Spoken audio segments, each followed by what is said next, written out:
ဒီနေ့ကတော့ငနီတူကြောင့်အဆက်ကြော်လေးကြော်စားဖြစ်ပါရဲ့ရှင်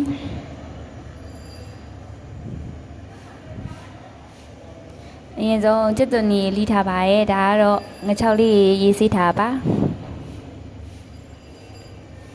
စီပူလာလို့ရှိရင်တော့ငချောက်လေးထည့်ပါရဲ့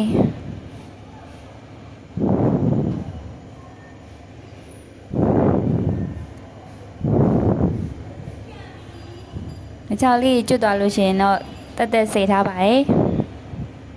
ပြီးလို့ရှိရင်တော့ကျက်သွန်ထက်ကြော်ပါရဲ့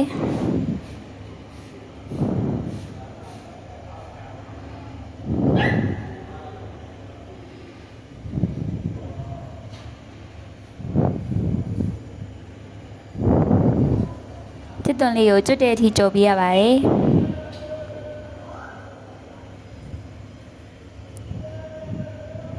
စားလေးလည်းထည့်ပါရဲ့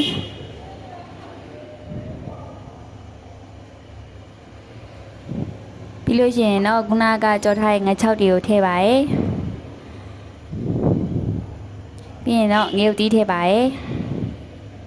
ငချောက်ကနည်းနည်းငန်တဲ့အတွက်ညီမကကြတော့အချုံမုံလေးပဲထည့်ပြီးတော့စားမထည့်ပါဘူး